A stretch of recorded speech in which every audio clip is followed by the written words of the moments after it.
Goragraganya gana gocha goloruharam Goranga Gudatama Gopyata Kopa Briksham Gopalagada Ratidam Yati Singha Gora Govinda Gocha Goloruharam Goranga Gudatama Gopyata Kopa Briksham Gopalagada Ratidam Yati Singha Gora Govinda Deshikavaram Satatam Namami Uttama Adama Kichuna Bachila Jachi Hadile Kakola Kahe Premananda Hemana Goranga Hridaya Dadiya Bola Bhaja Goranga Kaha Goranga Laha Gorangera Namare Jai Jana Goranga Bhaje Se Hoyamara Pranare Hare Krishna Hare Krishna Krishna Krishna Hare Hare Hare Rama Rama Rama Hare Hare Yashaiva Padambuja Bhakti Labhya Prema Bhidhana Parama Pumarta Tasmai Jagan Mangala Mangalaya Chaitanya Chandraya Namo Namaste Chaitanya Chandraya Namo Namaste Chaitanya Chandraya Namo Namaste Madgavirapi Gopala Srikuryat Kripaya Jodi Tadaiva Sambhaya Pidva Rishayustad Priya Janaha Shri Krishna Krishna Chaitanya Sasanatana Rupaka Gopala Raghunatha Brajabala Pahimam Vancha Kalpatarubhishcha Kripa Sindhubhya eva cha Patitanam Pavanebhyo Vaishnavebhyo Namo Namaha Jai Shri Krishna Chaitanya Prabhu Nityananda Shri Advaita Gadadha Shivasari Gaura Bhakta Brinda Hare Krishna Krishna Krishna Hare Hare Hare Rama Rama Rama Hare Hare. So very nice. Oh, Natalia's here now, and Krishna Kun's also here. So this is our fifth session on the Anarpita-carim cirat verse. A very amazing topic. Today we want to speak something about three types of treasure. And anyway, so we're reciting this verse. This is the 14th verse in Guru Maharaj's Mangalacharna, which I'll paste into our chat. You guys should know the verse in any case. Anarpita-carim cirat karuna avatirnat kalo samarpayitum manuchala rasam svabhakti shriyam Hari Purata Sundara Jyoti Kadamba Sandipitaha Sada Hridaya Kandare Sparatuva Sachinandanaha. Let's see. I'll go ahead and paste in the translation. Jagor, would you like to read, please? Gladly. May the Supreme Lord, who is known as the son of Srimati Shachi Devi, be transcendently situated in the innermost chambers of your heart. Resplendent with the radiance of molten gold, he has appeared in the age of Kali by his causeless mercy to bestow what no incarnation has ever offered before, the most sublime and radiant mellow of devotional service, the mellow of conjugal love. Such a very important verse. Just to look back a little bit, 2 sessions ago, we've been reading and discussing from his commentary, which is ascribed to Jiva Goswami. 2 sessions ago, we spoke something about Hari Purata Sundara Dutti Kadamba Sandipitaha, and why it says Hari, and how the commentator says that this refers to Radharani. Hare refers to Radha, and that he was appearing, Sri Chaitanya Mahaprabhu appeared during a Chandra Grahana, because he inspired everyone to accept Grahana. Grahana means to accept or take the moon, the name of the moon, like Radha. And that's why he came to give that name of Hari, which is, or Hare, which is the vocative for Radha. And that's why Sri Chaitanya Mahaprabhu appeared, was to give the bhajan of Radha. Not just the mood of Radha, but you're experiencing the mood of Radha himself, but he wanted to give us the particular mood as expressed in Radharani's bhajan. And we spoke something about how this verse summarizes the pastime of the appearance of the Lord along with his reasons for his appearance. And in our last session, we spoke something about 6 different doubts that may arise. How is it that the Chaitanya Mahaprabhu is not heard of in the Dasavatar Stotra? When did he appear? Is he the complete personality of God or just an angsa? What manner did he appear, on whose request? What is his bodily color? What his pastimes all about? So as we comment at the end of our last session, doubt is a very important thing, and we should respect that. In a society where doubt is illegal, you're not allowed to doubt. You're not allowed to express your doubt because, Prabhu, it might disturb people's minds. I don't want to get into it. I was going to give a session once. Someone asked me to speak some things about growing disciple, and I was going to speak something about what if the guru falls down? And they became very, very disturbed. No, you can't speak about that. Because if you speak about that, it's going to disturb everybody's mind. Just like sometimes I tell the story of Stamba Prabhu, Prabhupada's disciple, and how before he joined, came to Prabhupada's mission, he was a student in the university, and he started asking questions to himself about the meaning of life, and he was feeling dissatisfied with material life. And one day he was invited to one of these university parties, where the girls and the boys are drinking and smoking and loud music and everything. And he's sitting in the middle of this party, paradoxically, feeling alone. It's a beautiful feeling to feel alone in a crowd. Even sometimes devotees feel like that.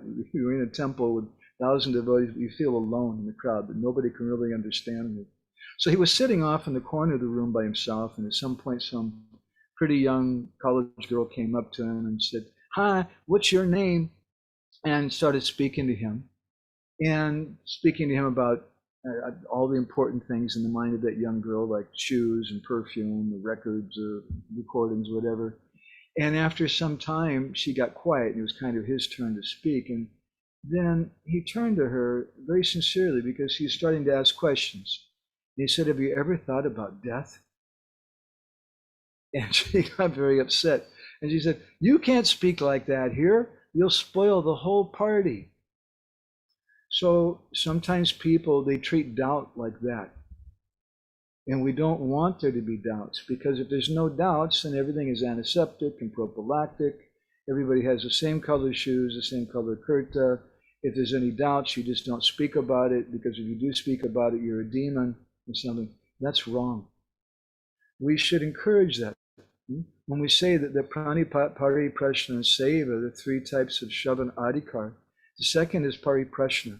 And that means to honestly express our doubts, not in a challenging way, that's wrong, but in a humble, sincere, honest way.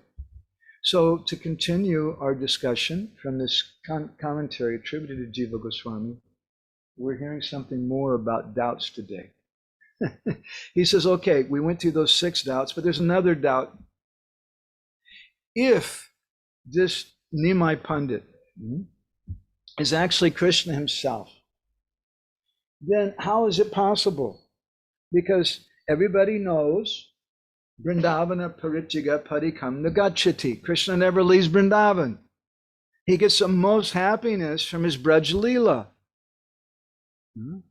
And The commentator is very rustic, wonderful commentary. This is such a nice part of the commentary here. To relish that happiness in Vrindavan, that's why he arranges the separation by going to Mathura, etc. And he describes, a commentator, that he arranges reunion in the form of Samriddhi Man Sambhog in the mood of Madan Mahabhava with Radharani and the other gopis. Now, that's a bit of a headache. What does that mean? Samriddhi Man Sambhog. Samriddhi Man means fully enriched. Sambhog means union.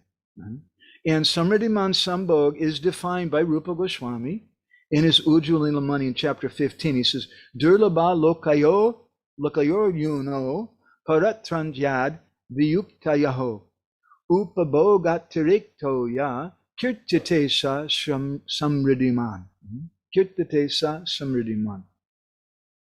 That when there's some durlabha means something very, very difficult. Durlabha lokayo yuno. When the lover and the beloved, they're not able to come together because of some social conditions or something. But then suddenly, upabhog atirekto ya, they're able to come together. Then kirtyate, that's known as sa samriddhiman. That's known as samriddhiman sambhog. It's union when it's impossible for there to be union. And that's the highest type of ecstasy. My grandmas used to speak about different levels of prem, of the gopis. Now, when we say prema, when we say bhav sometimes, it has different meanings. Bhav means emotions, a feeling. Bhav means bhav bhakti. The third meaning, though, too, it's a stage of love experienced by the gopis. So there's sneha, man, pranaya, rag, anurag, bhav, ruda mahabhav, adi ruda mahabhav, Maranaki Mahabhava, and Maranaki Mahabhava. And that Maranaki Mahabhava, that's the last limit of devotional ecstasy. And Srimati Radharani, she's Maranaki Mahabhava Moyi.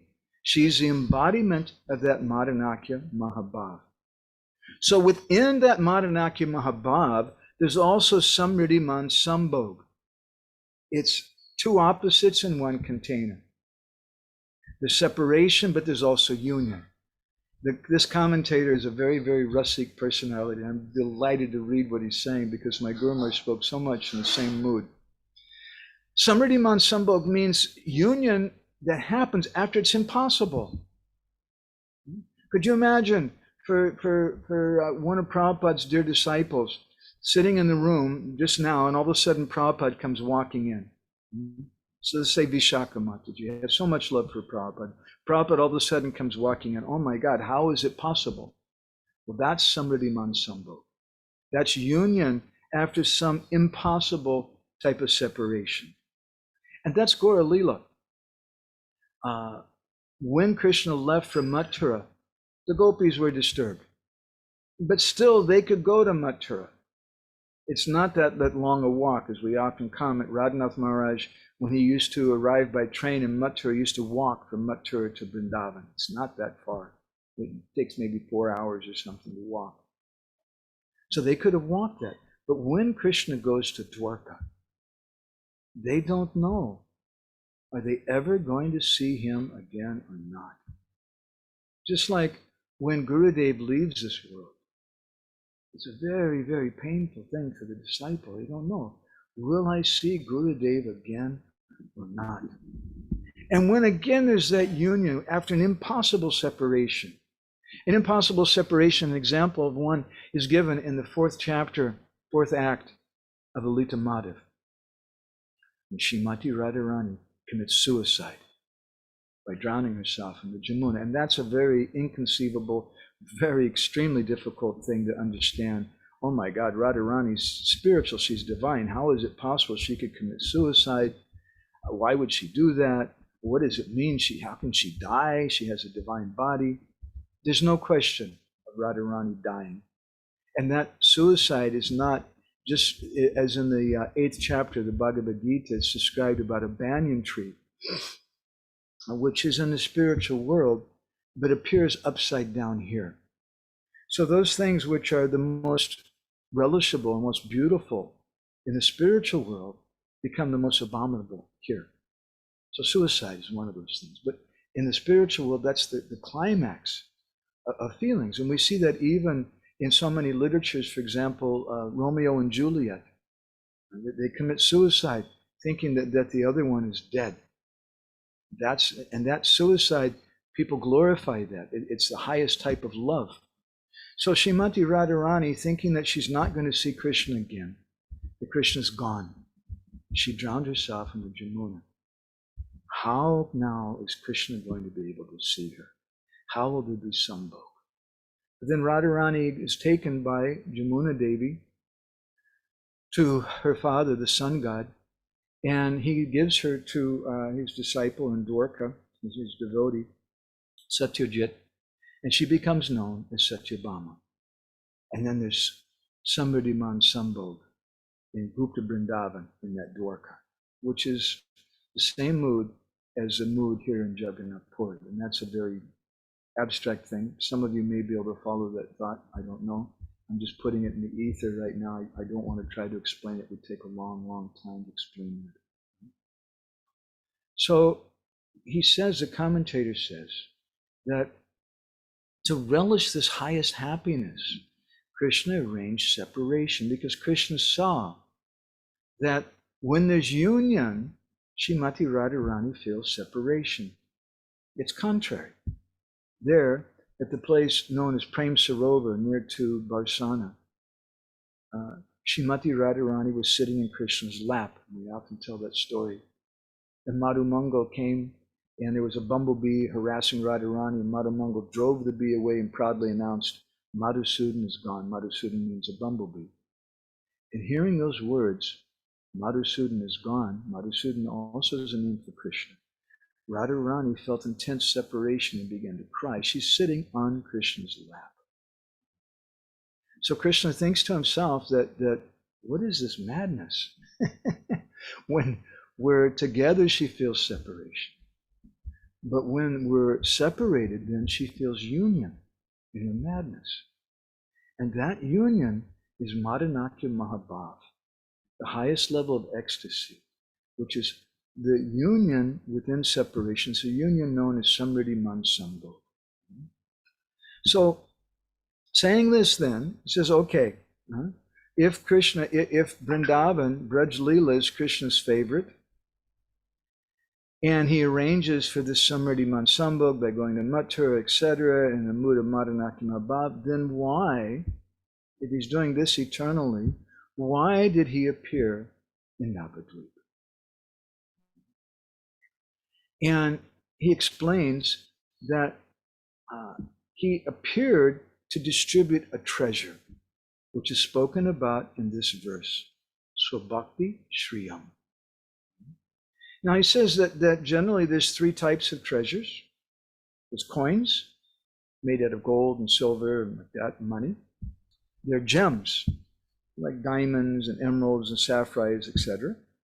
And the third type of treasure is sparshamani, or the transcendental touchstone. So these three are compared to sadhana bhakti, bhav bhakti, and prema bhakti. Prema bhakti is the pinnacle of all devotion, and it can't be given by anyone except that self-satisfied Supreme Lord. So when we speak about the Swabhakti Shriyam, it includes, just as if you give someone $1,000, you've also given them $5, you've also given them $10. It includes all the subordinate numbers. So when Krishna comes as Gauranga Mahaprabhu, and he gives this Swabhakti Shriyam, this Shriya means the most opulent thing. And it's Swabhakti, it's his own bhakti. Because what he's given, this Shriya, indicates the mood of Radha. And Swabhakti then refers to himself. It's Swabhakti, my bhakti, or bhakti to me. It's Swabhakti Shriyam. It's the bhakti that Radharani has for me. It's Shriyam. Shriyam means Lakshmi Devi. Shriyam means opulence. Shriyam means the essence of something. It means that it's Gopi Bhav. It means Radharani's Bhav. It means Manjari Bhav. And Anarpita-carim cirat. It hadn't been given in a long, long time. So this bhakti that he came, the Swabhakti Shriyam, this is Prem Bhakti. And it's the topmost of all bhakti. And it cannot be given by anyone else except for Krishna. Now, he goes on to explain that it's not possible for the lover and the beloved to be really connected to each other, really bound up to each other, unless they've really become one. And this means Maranaki Mahabhava. And moreover, he explains that to be really Atmaram, self-satisfied, it's also important for Radha and Krishna to become one with each other, because if they don't understand each other completely, then they feel some incompleteness.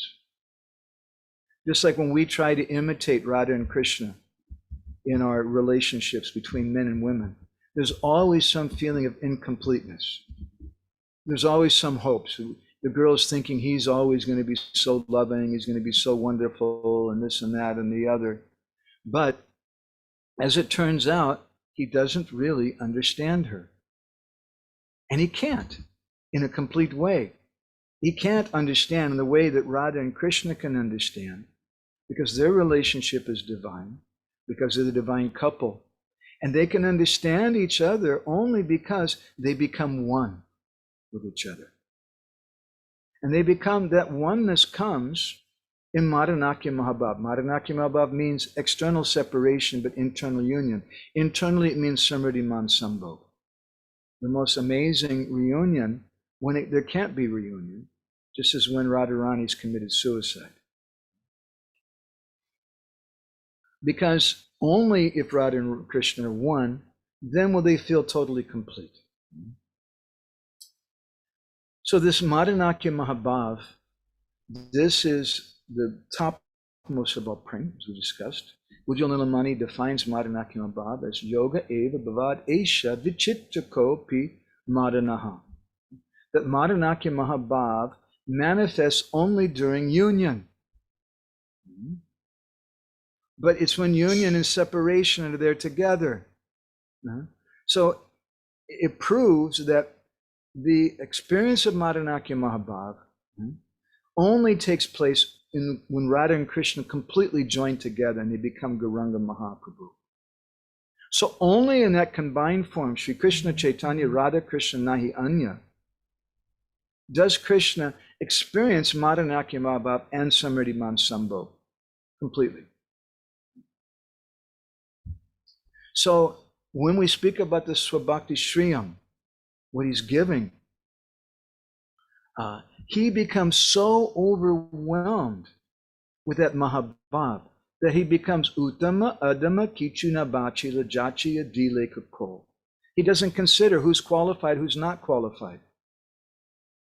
And he's just giving this Krishna Prem to everyone because he's in the mood of Radha. And therefore we say that he's Mahabhadanyaya Avatar, the most munificent avatar.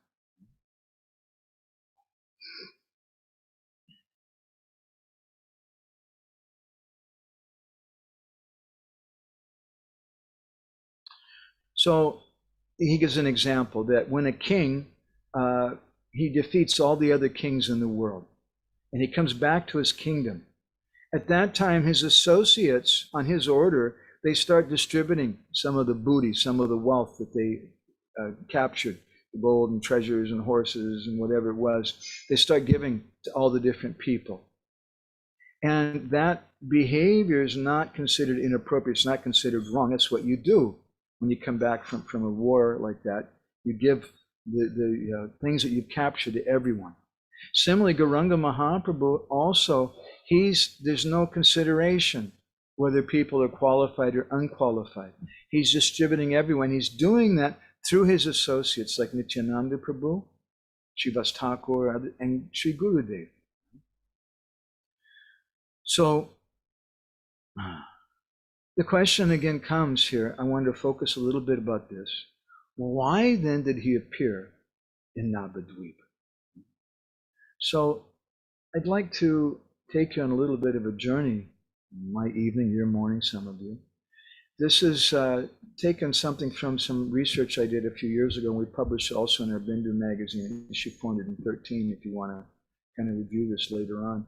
It's something we adapted from Narahari Chakravarti Thakur's Narottam Vilas in the 3rd chapter, which spoke about how Narottam Das Thakur, his mood, he never got to see Sri Chaitanya Mahaprabhu directly. He had some spurti, but he never directly got to have darshan of Mahaprabhu. And then after Mahaprabhu left, and Narottam decided, let me go to Navadvip Dham and see Mahaprabhu's birthplace and meet Sachimata and meet Vishnu Priya and the different associates who may still be there. And so he left Katuri Gram, he went to Navadvip, and he became like a madman. It's wonderful when you hear about some of the experiences of parikrama, when Sri Chaitanya Mahaprabhu was doing parikrama, or when Srinivas and Ramachandra were doing parikrama in Vrindavan. They were like mad people. Sometimes they'd start crying and rolling on the ground. And Narottam Das Thakur was like that.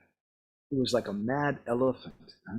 Constantly, they were just tears showering down on his face. His whole body was drenched in tears. And anybody who saw him was on his way to Navadvip. This is how we go for parikrama. If you really want to come to Jagannath Puri, this is the way to go. This is how you start. You arrive in the airport in Detroit, and you're just crying and crying, and all your clothes are soaking wet, and people think, "Oh my God, they're completely crazy." You know? You're leaving from Moscow, you're flying out of Moscow or St. Petersburg, and you're crying and crying. People, is it okay? I have to go back to Vrindavan. I have to go to Jagannath Puri. That's how it really begins. And the example is Narottam Das Thakur. He was just crying and crying. People, when they would see him, they would become so deeply disturbed that he was weeping and weeping like he was going to die. But at the same time, paradoxically, they became so enchanted by him. They just started following him. Huh? Although he's crying and crying, that lamentation was the most beautiful expression of feeling they had ever seen. It was divine. And when he would arrive in a new village on his way from Katuri Gram to Mayapur and Navadvip, everybody ran to greet him, just like bumblebees around flowers. And then when he would leave the village, everyone would begin to cry, and they felt very, very sad. And this way, the devotees bring real happiness to the hearts of everyone. And so he traveled and traveled like this, and eventually he reached the outskirts of Navadvip. And then when he saw the beautiful countryside of Navadvip, Narottam Das Thakur began to cry and call out, "Oh he doya moya Prabhu dukkha bhunjaite, ehena samoy janmaite prativite, dekite na pailun nadiya bihar, tatakahite netri bahe ashudar, Hare Krishna, Krishna Krishna, Hare Hare, Hare Ram, Ram Ram, Hare Hare." He said, "Oh hey Doyamoy Prabhu, oh most merciful Chaitanya Mahaprabhu, dukkha bhunjaite, why did you leave me here in Ypsilanti? Why can't I go to India? Why can't I go to Vrindavan? Why am I stuck in St. Petersburg? Why am I suffering like this? What did I do? Ehena shamoy jamiti pritiviti, why did you let me take birth shamoy at this time like this? Deki dina pailan Nadia Bihar. I didn't get to see your pastimes as Nadia Bihar. Your wonderful pastimes in Navadvip. Ta kahite neti bahu ashudar. Now, neti bahi ashudar, I'm just crying and crying and crying. I'm suffering in such an intense way. That suffering is the most indescribable feeling in the world. It looks like the greatest misery, but it's also the greatest nectar. And the proof is, the residents of those villages, when they saw this young boy crying like a mad person, they became so concerned. My God, what happened? But he was so beautiful, and his crying just ripped their hearts out. Dhire dhire chale duke krandana koriya, dekaye ascharya nava dvipe praveshiya. Prati gare gare kiva ananda mangala, nirantara hari hari dvani kola hala. Hare Krishna, Krishna Krishna, Hare Hare, Hare Ram, Ram Ram, Hare Hare. The word chale means to move. Dire chale. He was moving very slowly. And duke krandana koriya, very pitifully. Krandana means crying. He was just crying and crying. Dekaye ascharja navadvipe pravashiya. Then Praveshi means to enter. He entered into Navadvip, and he saw Dekaye ascharja, something astonishing there in Navadvip. What did he see? Prati gare gare kiba ananda mangala. In every house, every gar means house. He saw Ananga Mangala. Every house was full of all auspiciousness and full of all happiness. Nirantara Hari Hari Dvani Kolahal. And everybody was loudly chanting Hari, Hari, Hari, as we were saying. Now, from the commentator, this is why Gauranga Mahaprabhu appeared in this world during the Chandra Grahana, was to Grahana, get us to grasp the Chandra, or the moon of Radha, the moon of Hari, Hare, Radha, and to get everyone to do that bhajan like Radharani's doing. So there in Navadvip, they're all chanting like that. Kinari Purusha Maha Manera Ulase Chatudike Hoite Chale Prabhura Avase Parikara Saha Bihare Gorara Roy Sankirtana Shukir Patar Nadia Jai Hare Krishna, Krishna Krishna, Hare Hare, Hare Ram, Ram Ram, Hare Hare. Kinari Purush Mahamanera Ulase. He saw all Nari and Purush. Nari means the ladies and Purush means the men. Mahamanera Ulase. With great ecstasy in their minds. Ulasa means there's so much happiness. Maha Ulas, Maha Manera Ulas in their minds. Chatudike Hoite Chale Prabhura Avase. They were all running to the home of Shri Chaitanya Mahaprabhu. And Narottam Das Thakur saw in this vision. This is how you go on parikrama. Parikara Saha Biharaye Goraroy. He saw then all the parikars of Sri Chaitanya Mahaprabhu. And he saw Mahaprabhu himself, Sankirtana Suke Patare Nadiyaya, and they were all dancing in Navadvip Dham. And he saw everyone in Navadvip was floating in an ocean of ecstasy. And Narottam, seeing this, he just began to cry in ecstasy, the most wonderful, wonderful vision. And then suddenly, everything changed. And everyone disappeared. And then he saw the city of Navadvip sunk in the deepest, darkest depths of despair. And Narottam, he started crying, "Oh, my Lord, what have I seen?" He was so stunned, he just sat there for some time. And then eventually some person came by and Narottam said, "Hey, can you tell me, please, where is the house of Nimai Pandit?" When that man heard that, he turned his head to Narottam, and Narottam saw that the man had been crying and crying. And when he heard Narottam's question, he began to cry even more. Tears are coming down his face, and the man said, "Over there." In a choked voice, he pointed and said, "There, that's the house of Prabhu. Go that way."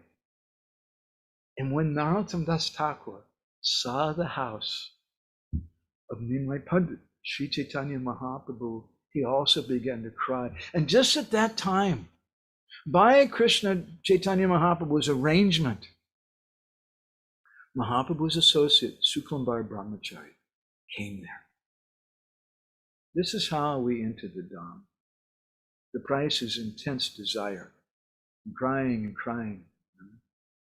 And when we come there, we can see that Dham through our tears. And the first thing that will happen, we may see the associates of the Lord. And they will appear there on behalf of the Lord himself. That's Guru.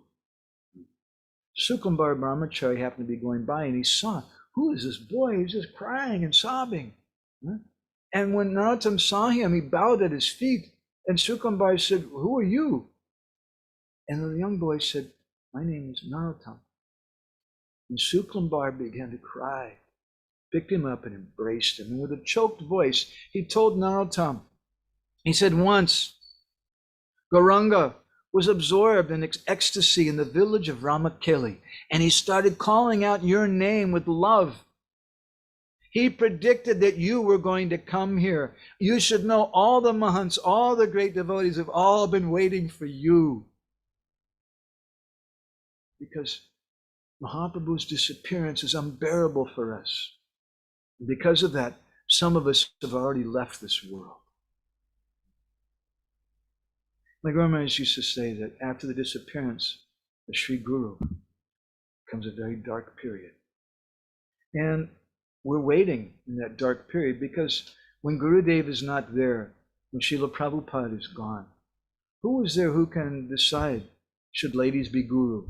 Who is there who can decide about the Swarupa of the Jiva, or the Jiva falls from the spiritual world, or all the ridiculous things, in my humble opinion, all the ridiculous things that devotees want to quarrel about. And when Srila Prabhupada's there, it's so easy. You just go to him and say, Prabhupada, what about this? But without his presence there, how can we agree? It becomes a very dark period. So in that dark period, we cry. And we wait for the light to rise, the sun to rise again, and illuminate the world in the form of the devotees. So there's a purpose to that separation. That separation makes us cry, and that crying evokes the mercy of the Lord, who appears in the form of his devotees. So in this way, Narottam Das Thakur, he met with Shuklambar Brahmachari and other direct associates of Mahaprabhu. This explanation that Narahari Chakravarti Thakur gives in Narottam Vilas is very similar to an explanation that Vishwanath Chakravarti Thakur gives in Sarita Darshani. It's a very confidential thing, but I think that it really answers the questions that we have in front of us today. Vishwanath's written his Sarita Darshani commentary, and on 10:45:25, we're on the 47th chapter of the 10th canto on a Tuesday morning katas.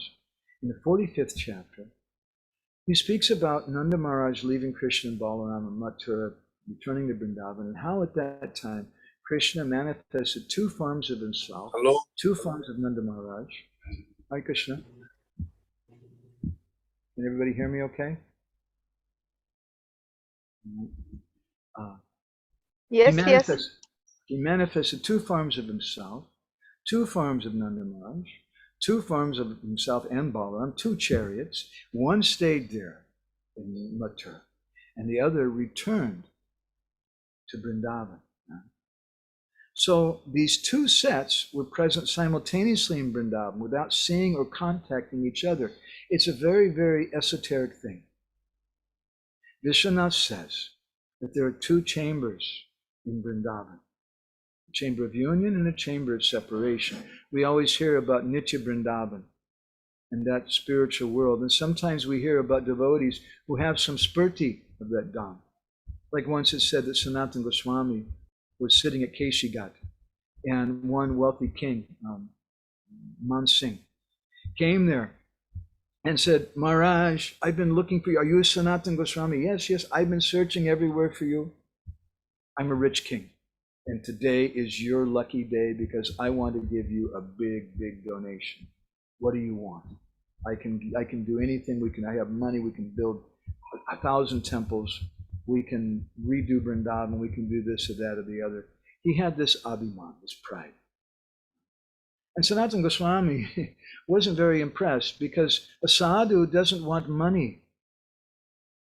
Sadhu Guru wants the feeling of the disciple. There's so much money. Krishna Lakshmi Sahasrasata Sambrahma Sevyamanam. Krishna has so much wealth, and he wants to snap his fingers. He can send you a few $1 billion in one moment. And he's in control of all that. Why worry about wealth? Krishna will take care. But the real thing the devotees are looking for is sincere feeling. So Sanatana Goswami wasn't very impressed with Man Singh's mood. And he said, well, actually, there is something that you could do. And Man Singh said, yes, sure. Well, what is it? Just tell me.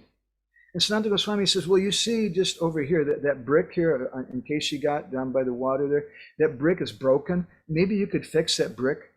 It's cracked in half. And Man Singh is thinking, what kind of guy is this? What does he mean? Can I fix a crack in a brick?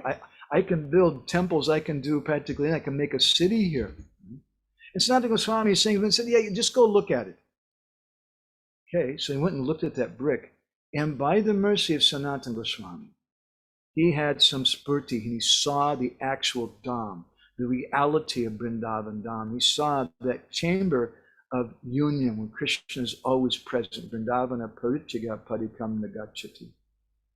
And he saw that one brick was made out of the most fantastically valuable gems, the value of which he'd never seen before in his whole life. And he became humiliated. And he realized, I don't have enough money in my whole treasury to fix this one brick. By the mercy of Sanatana Goswami.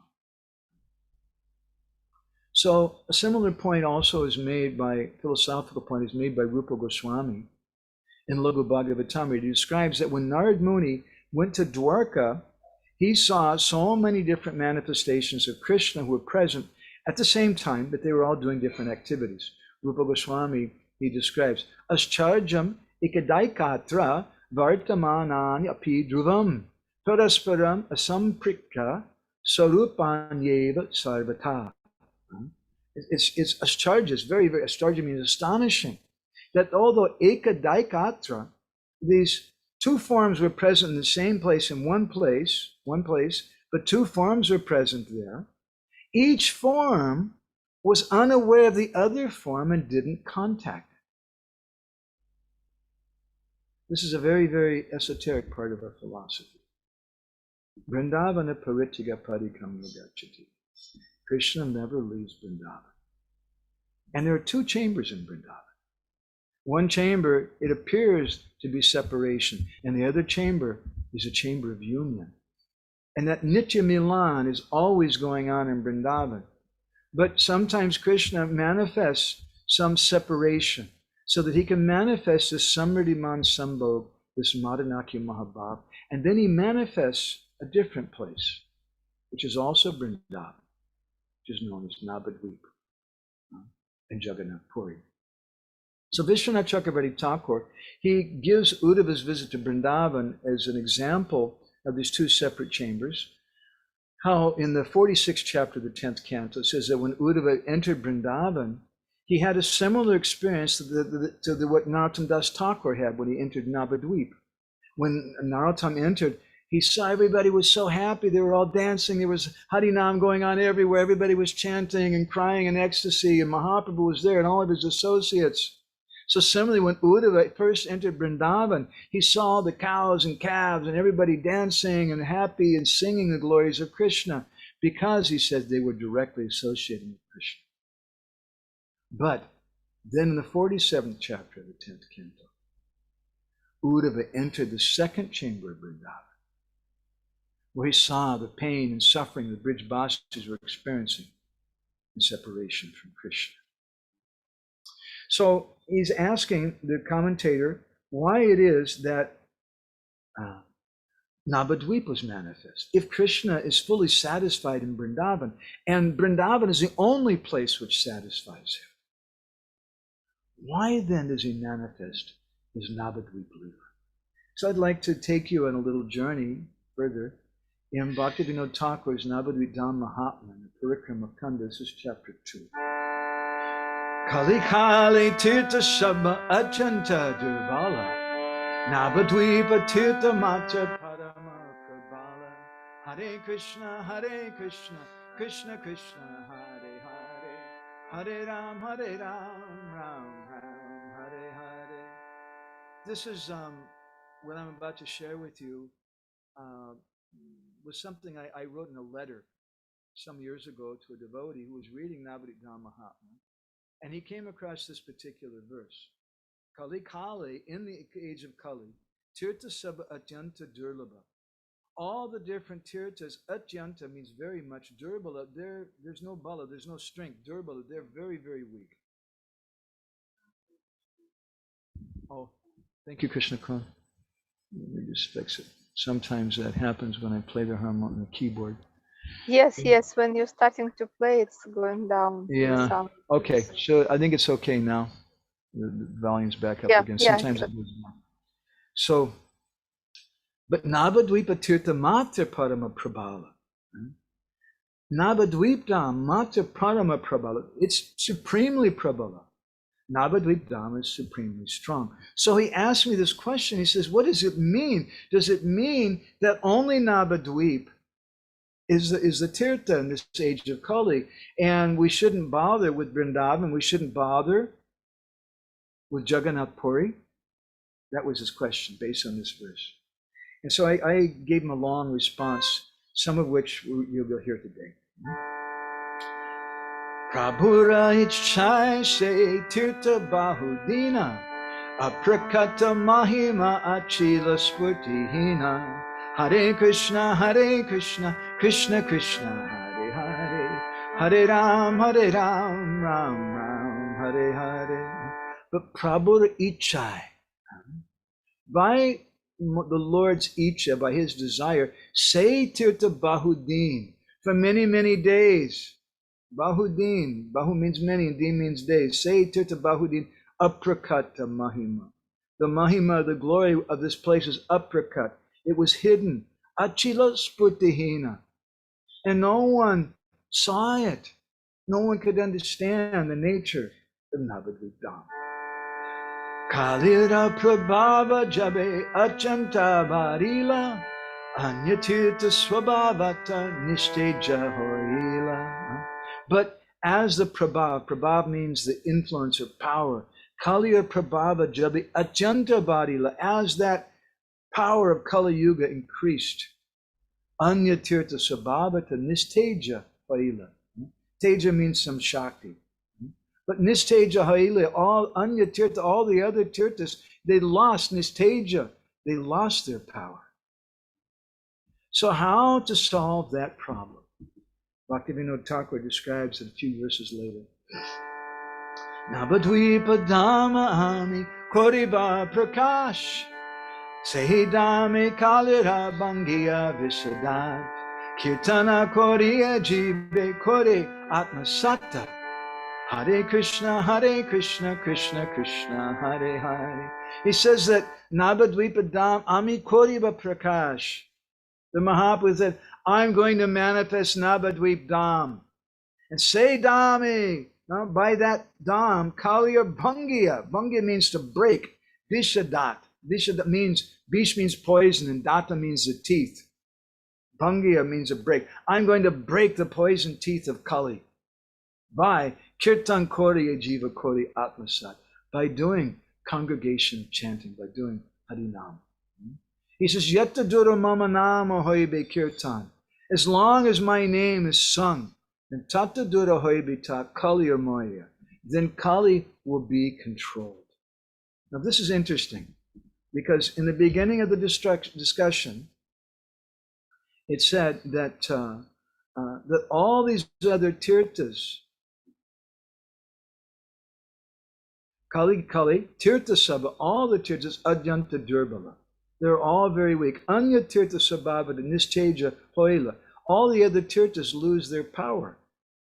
But then Mahaprabhu explains, he says, as long as my name is sung, then Kali will be controlled. It doesn't matter.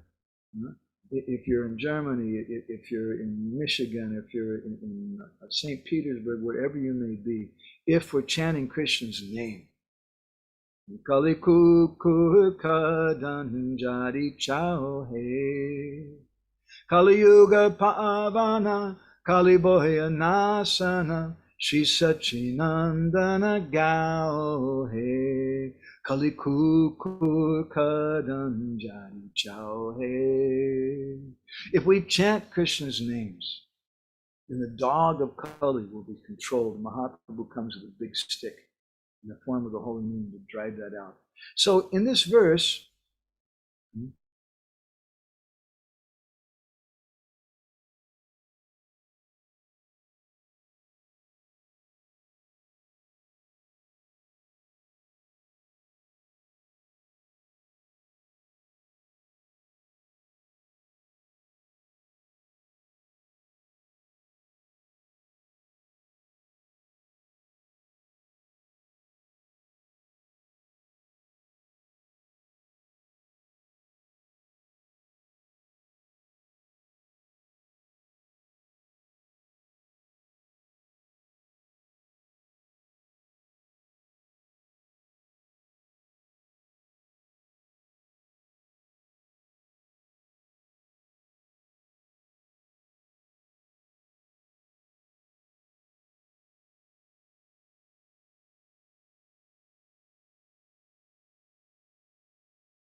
I'm back. Hare Krishna, sorry about that. Our power is completely turned off for a moment. So, what was the last thing that you heard us speaking about, Jai Gaur?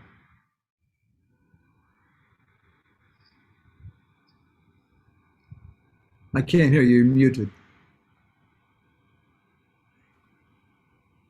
Sorry, you were, what was it? I just totally blanked out what I was thinking about. You said something Mathura. Somebody else remember what we were speaking on last? Navadvip. Navadvip is manifested by Krishna for breaking the poisonous Kali by doing congregation chanting of Hari. Oh, yeah. You said that Yes, wherever exactly, it's chanted. exactly. And that the chanting is the best stick for Kali. Yeah. Yeah. Okay.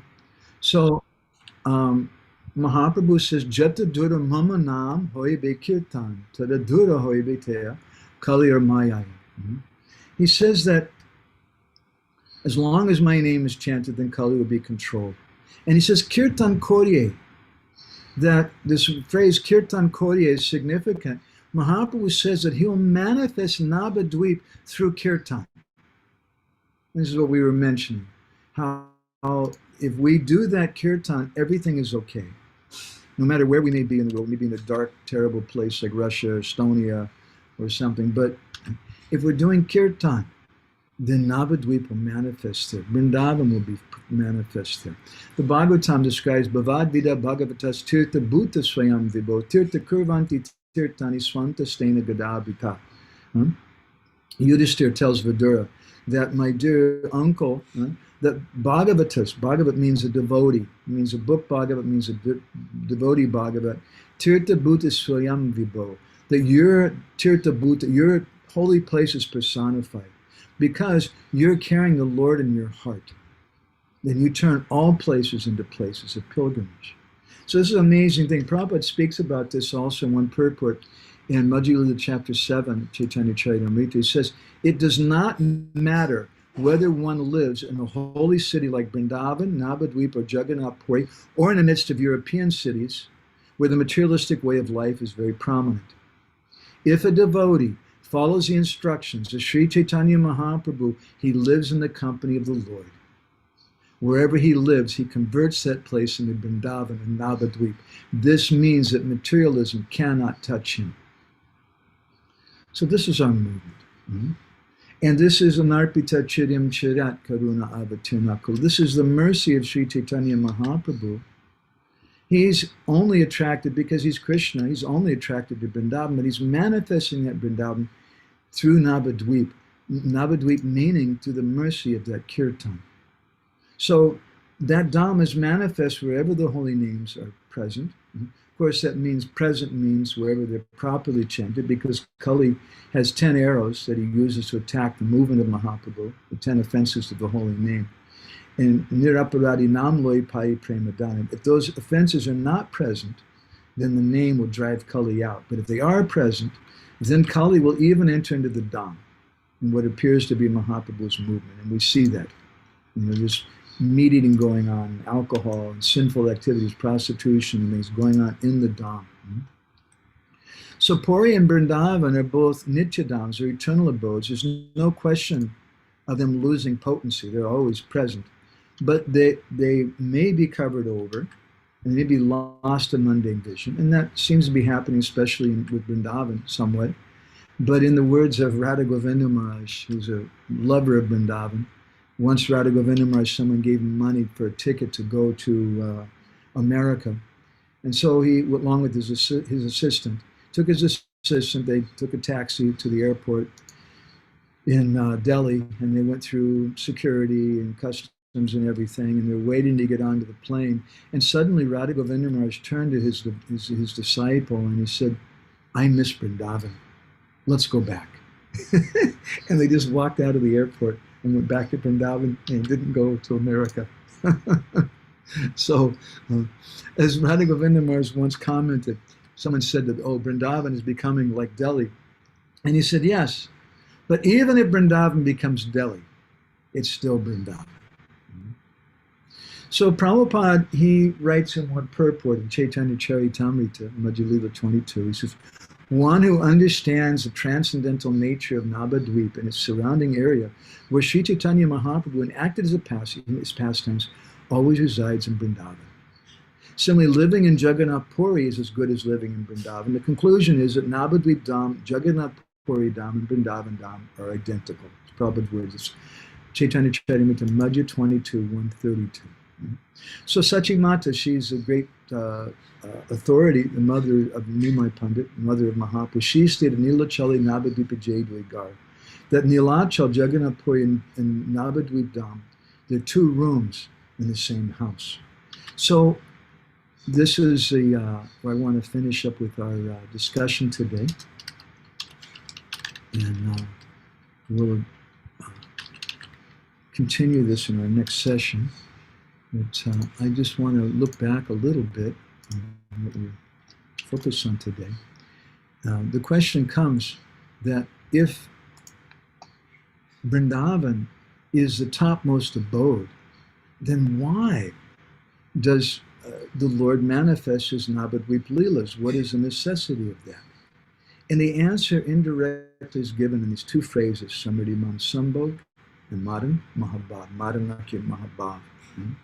He came to give us Svabhakti Shriyam, as described in this verse, the topmost of all devotion, which is that Maranaki Mahabhava. But to do that, there has to be separation. But in that separation, it's only external. Internally, there's great union, Samriddhi Man Sambhog. So externally, it appears that Navadvip is not Vrindavan. It appears that Jagannath Puri is not Vrindavan.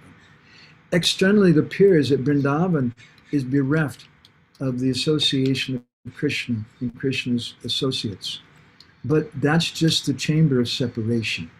And if we enter into the chamber of union, then we find that they're all present there. And that chamber of union comes through this doorway of Maranaki Mahabhava. And giving this is Svabhakti Shriyam. This is the greatest gift of Sri Chaitanya Mahaprabhu. Therefore, he's known as Mahavadanyaya Avatar. And therefore, he performs pastimes in these three places, Navadvip Dham, Jagannath Puri Dham, and Vrindavan Dham. And as Prabhupada said, these three places are non-different. They're three rooms in the same house. And we can experience Navadvip, we can experience Vrindavan, we can experience union, Samriddhi Man Sambhog, in these houses when, as Bhaktivinoda Thakur says in his Navadvip Dham Mahatmya, we can do that through the process of kirtan, kirtana korye. Say Dhamma Kaliya Bhangi Visadata. He's broken the teeth of all the different, the poisonous teeth of Kali in this age. And Navadvipa Dhamma Amikoriba Prakash. He manifests Navadvipa Dhamma, which means manifesting Vrindavan Dham, Kirtan Korye, through doing kirtan. So these are some of the very deep meanings of this very, very important verse. Anarpita-carim cirat. Karuna avatirnat kalo samapayita manujala rasam swabhakti shriyam Hari padata sundara duti kadamba sandipitaha sada hridaya kandare spuratuva sachinandana. May the Supreme Lord, is known as the son of Srimati Sachi Devi, be transcendently situated in the innermost chambers of your heart.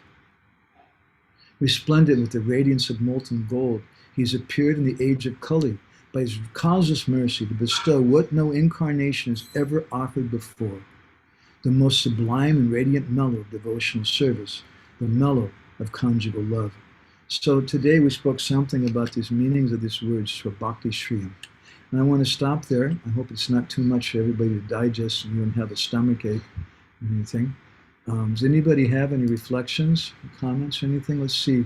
Ujjula Aranapani Radha, you're not always here. Do you have to go anywhere?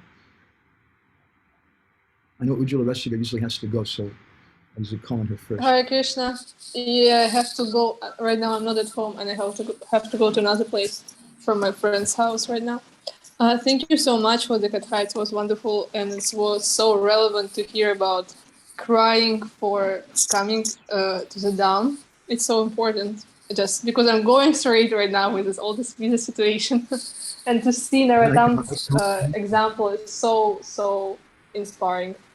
Thank you so much. And also very inspired. It was very inspiring to hear about how Mahaprabhu, he was born in Navadvip, and how he is manifesting himself through kirtan in different places. Even if it's not Navadvip, he's kind of born in these places because of the kirtan, sincere kirtan. Thank you so much. Yeah, or it may even be Navadvip. We know, we stayed in Mayapur for 1 year, and you remember there was a terrible thing. There's sometimes these local boys sometimes molesting the girls and things, and this is in the Dham. So even sometimes in the Dham is hidden. Vrindavan's like that too. But when we do kirtan, then the Dham also manifests. So this is Dham Seva, to come and do kirtan, to grow trees like you're doing on a Piney Radha, to try to replace the forest. That's Dham Seva. We're trying to replace it back to the real Dham of Vrindavan.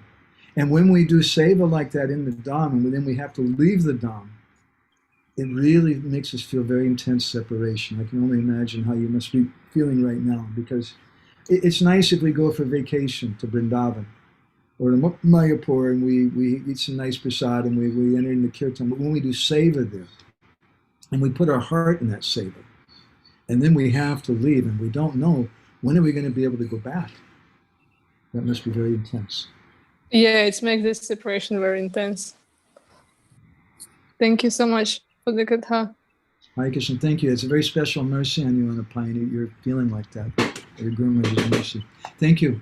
So thank you for attending today. I know you're really busy. Ujjula Rasiga, do you have anything you want to share with us today? Yeah. Pranams to you, Prabhu, and to all the devotees here. When you were just saying it is intense, the separation is intense. When we leave Dham, and I'm just thinking in my mind, every step of this bhakti is intense somehow or other.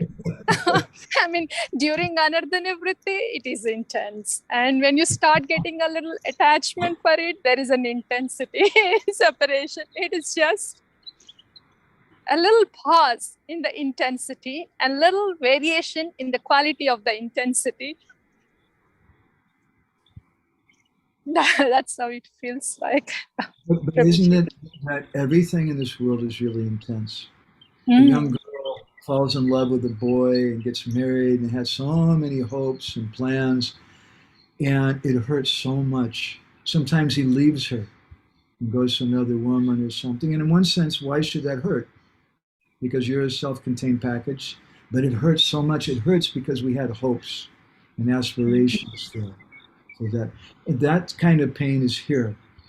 And it externally, it appears that the pain of separation the devotees experience is the same kind of pain, but it's not at all the same kind Yes, of ma'am.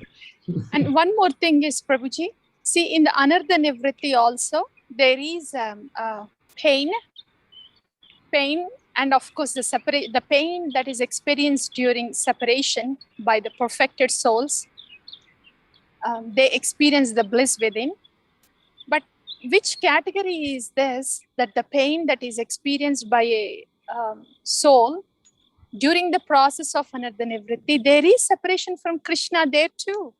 And that's why the soul is experiencing the pain in the Anartha Nivritti, wanting to go ahead, forward, but unable to reach. So that pain is for Krishna too. My Guru Maharaj called that Atma Krandana, the crying of the soul.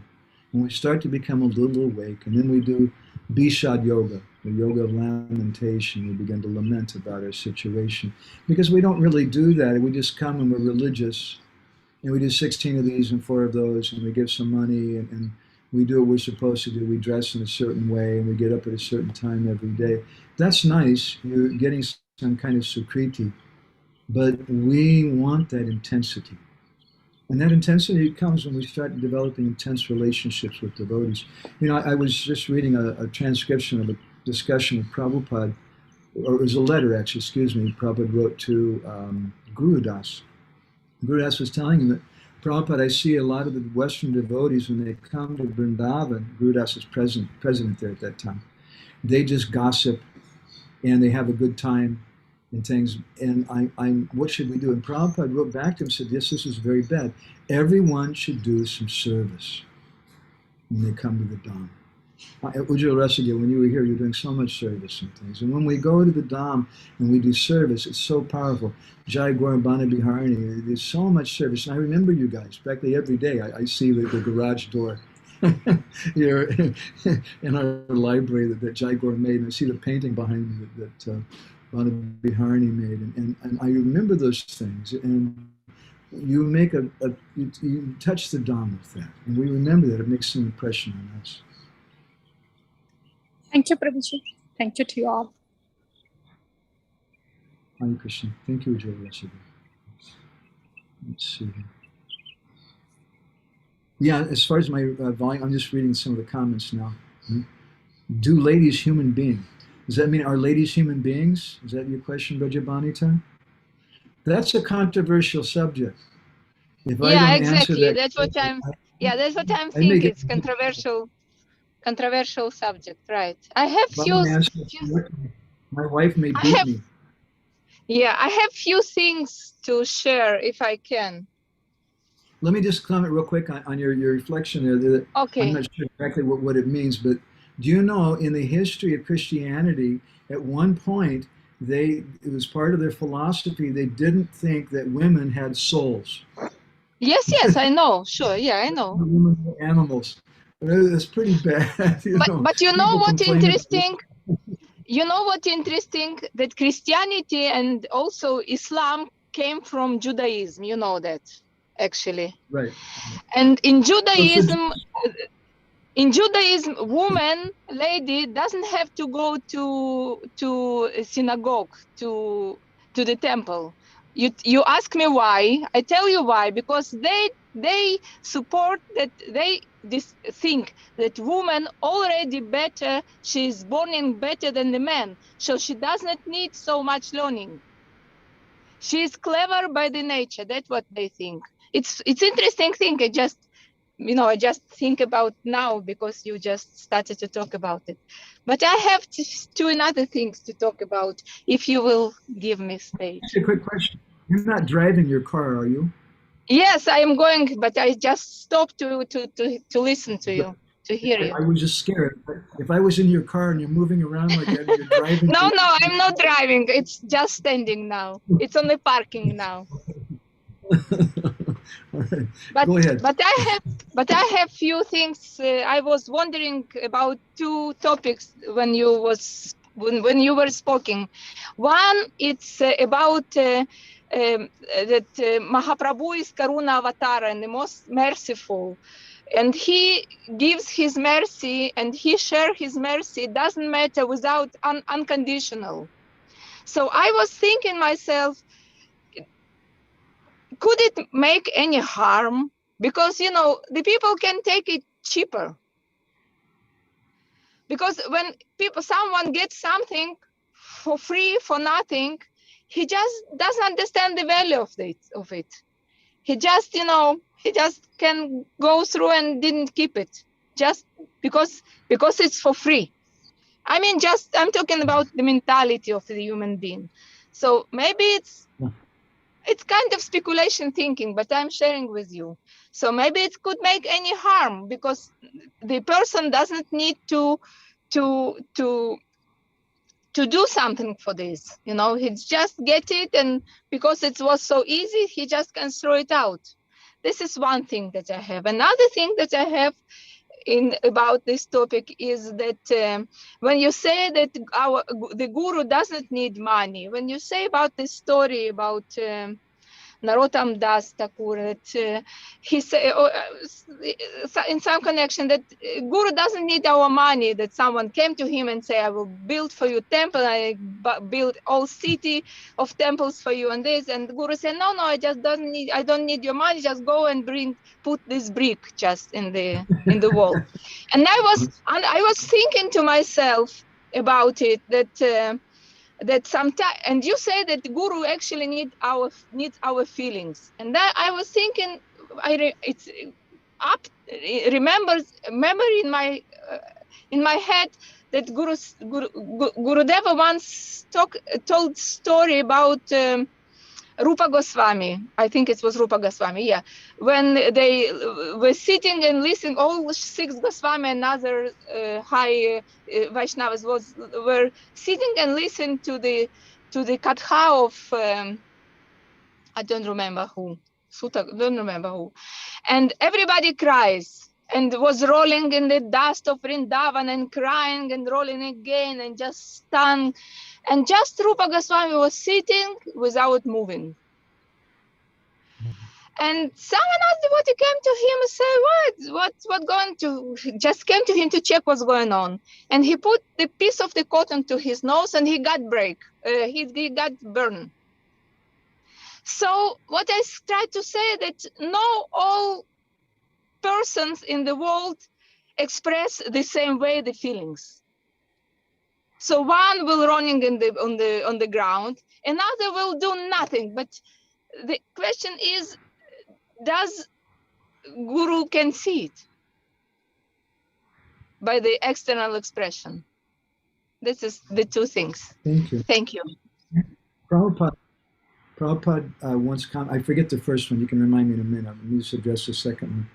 Prabhupada once, somebody said that they told him about some Mayavadi guru who was so detached he wouldn't touch money.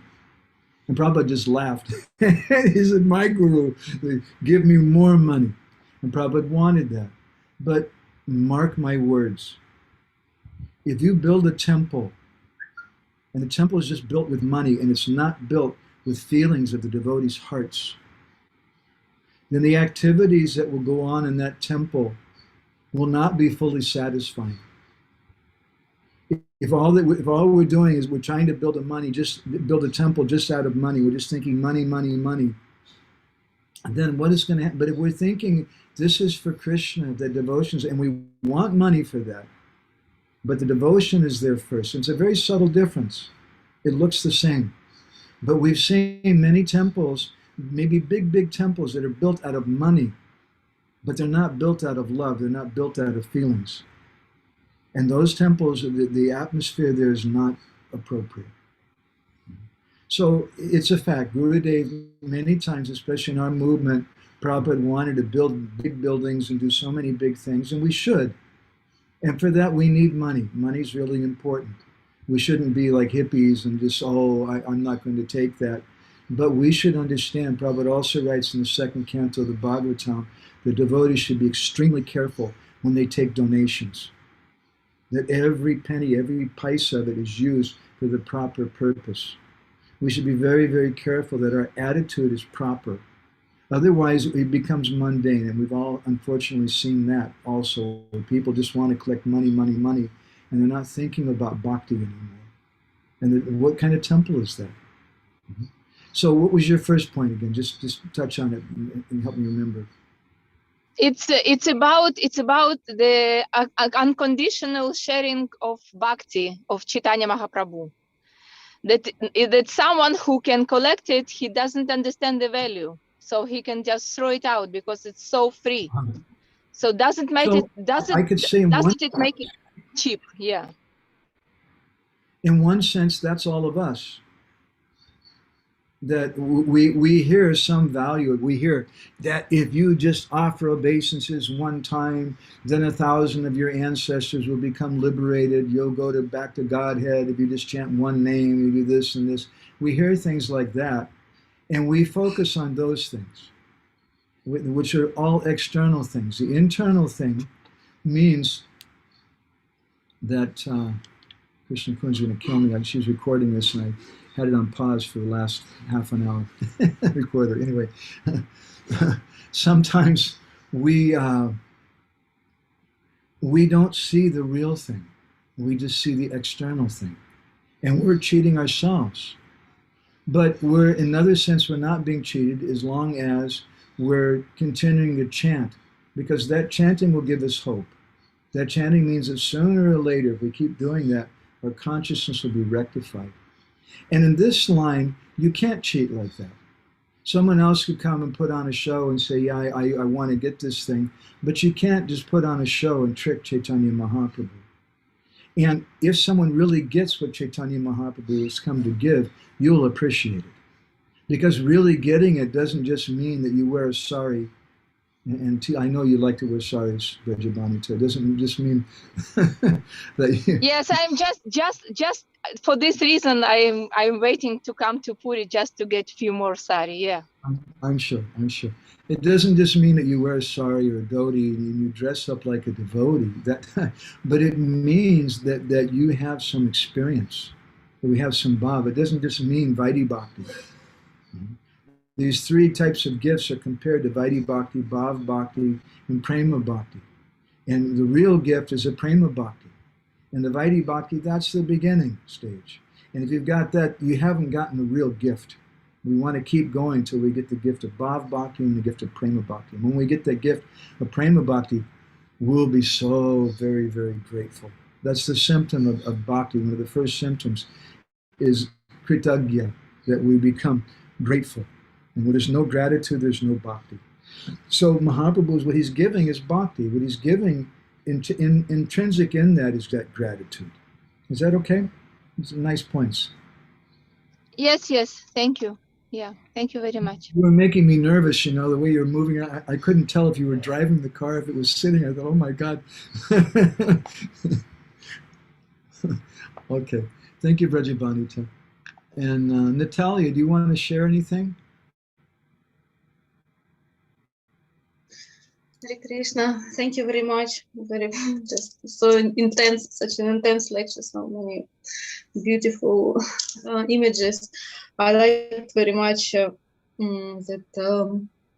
if when Radha and Krishna are not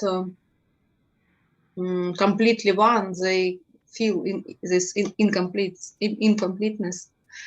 Yes, and only in when they are unified in Gauranga Mahaprabhu, then like all like this Maranaki Mahabhava and some smritam, some hope, some like all these exalted feelings, they are like unified, and ecstasy is growing so much that they don't make difference who is qualified, who is not.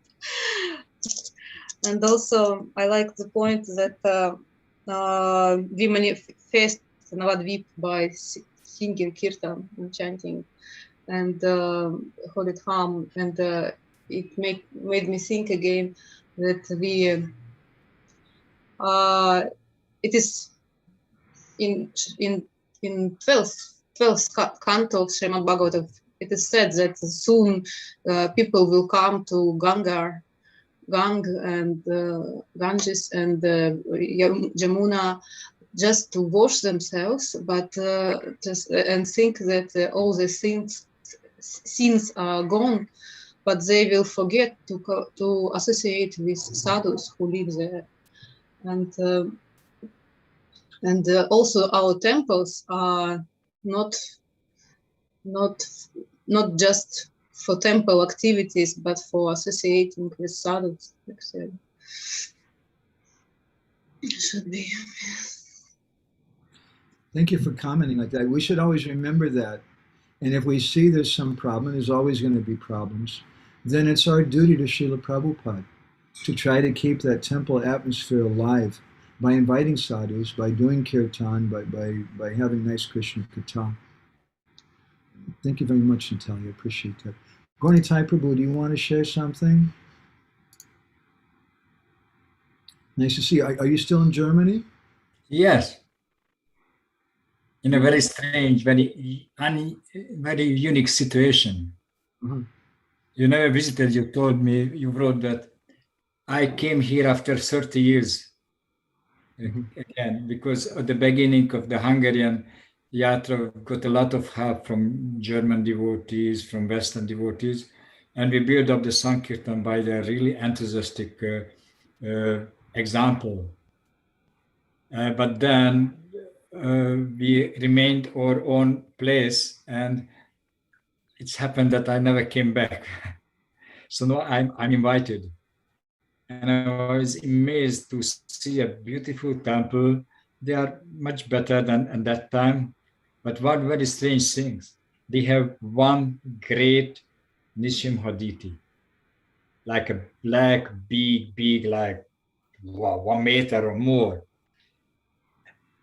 And the other altar is empty. They have 2 altars, and the other altar is closed.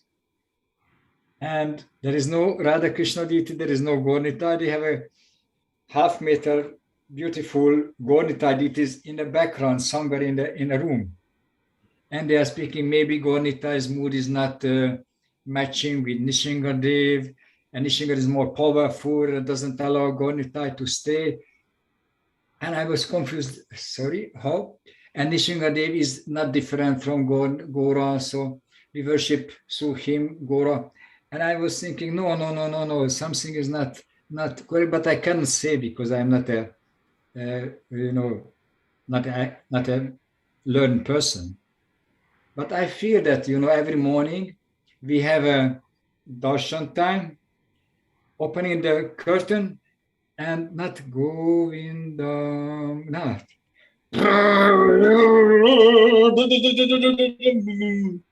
And the Nishingadev appearing with all his full power, and all the kirtan is like Hare Krishna, because the pujari is just banging the bell, and it's so loud, everything there. So I'm thinking, maybe I'm missing Gaur-Nitai, I'm missing that mood, but maybe we can just inspire devotees here to bring back Gaur-Nitai to the altar. And I'm sure that Gaur-Nitai will somehow adjust with Nishingadev to stay together. I'm sure that by your desire, by your nice kirtan, then he could come back. So that was my reflection of you were just saying that, yeah, kirtan will, yeah. First step is when Gaur-Nitai Das appears, then we know that Gaur-Nitai are going to appear.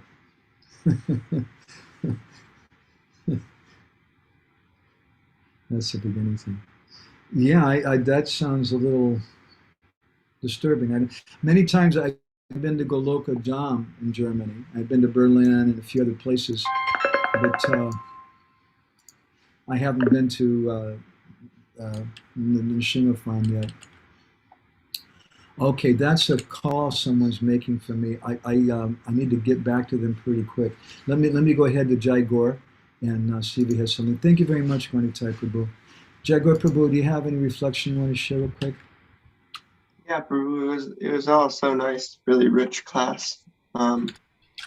Just like always.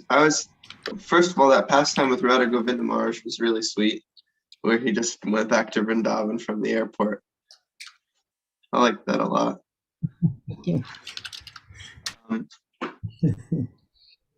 And I had some kind of reflection and then a question. You were saying, you always mention, Navadvip, Puri and Vrindavan are identical. And I picked up on the word identical today, and I was thinking like about identical twins, how they have like nearly the same body, and they have the same astrology, but they're different people with different mentalities and experiences. So I was thinking, maybe the Dams are identical in that type of way also, just because they're clearly different to us, and Krishna did different things in those different Dams, but at the same time they're identical. So that I was just kind of seeing it in that way a little bit. And then you mentioned the two chambers of Vrindavan, of union and separation, and I started thinking about it. Which one do we serve in? Does someone who does a sadhaka who ends up going to Vrindavan, they have two spiritual bodies, they reside in each of these chambers simultaneously. And then I was thinking on that and riffing on that, and thinking about, is it true that they say that Gaur Bhaktas end up having two spiritual bodies, and that like Gaur Leelas and Nitya Leela that we become part of, and we're doing those pastimes at the same as Vrindavan? Because I've heard that from devotees, but I've never really read it anywhere.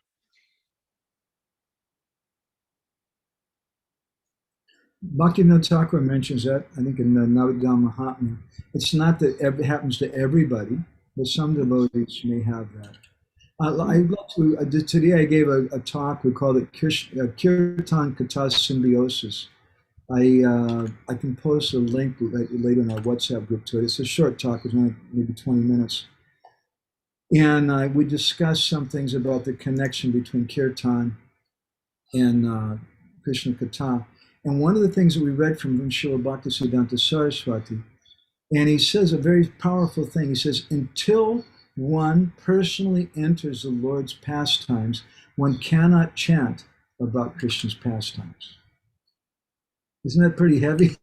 Yeah. Until one personally enters the Lord's pastimes, one cannot chant about Krishna's pastimes. Now, someone may say, what does that mean? That's crazy. I'm not entered into Krishna's pastimes, and I was just out in Harinam for 4 hours chanting. But what is that chanting? What does the chanting really mean? And he's speaking about it in an absolute level.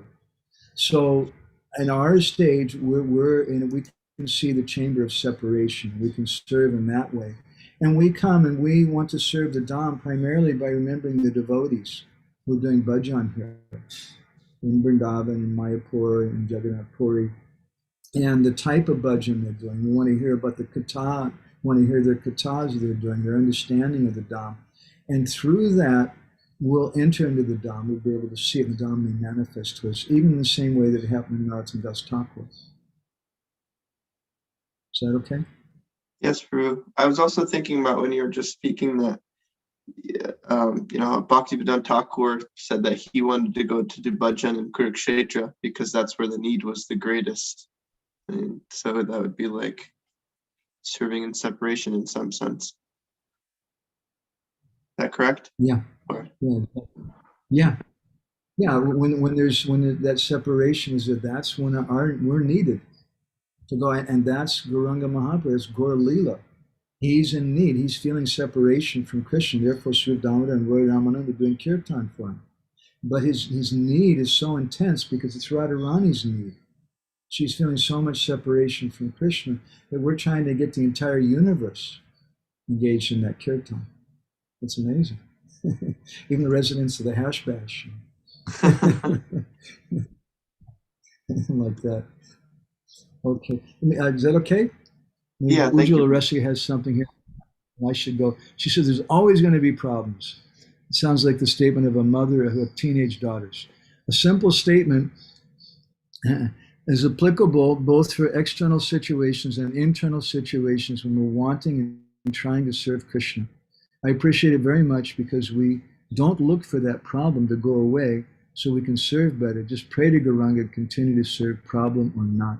Exactly, and Krishna will take care. Krishna will make all the arrangements. And we should look for money if money's needed. We should build a building if buildings are needed, try to bring devotees if devotees are needed. But we should always see that everything is for Krishna and Krishna's in control of it. Not think that I'm building the, I'm a carpenter, I'm building this thing, I'm a collector, I'm building it with this money. It's because of me that we're making this temple. It's not. The temple is built on Krishna. Okay, so I'm going to let everybody go. It's a little late here, and I got to make this phone call. A lot of things going on here right now, and we know what to tell. Just with different scholars and things, different people coming forward to help with our Gora project. And we're working on our visas right now. It looks like, according to we hired a lawyer.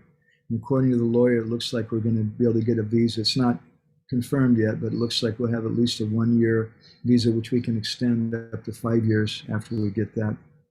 So if we do that, then I want to immediately work on the garden and start working more in the library. So thank you all very much. I really appreciate getting to see all of you and some Harikatha and things. Vanchakalpadurubhishcha, Kripa Sindhu Bhyevacha, Patitanam Pavanebhyo, Vaishnavebhyo, Namo Namaha. Srila Prabhupada Ki Jai, Ananda Koti Vaishnava Brinda Ki Jai, Go Prema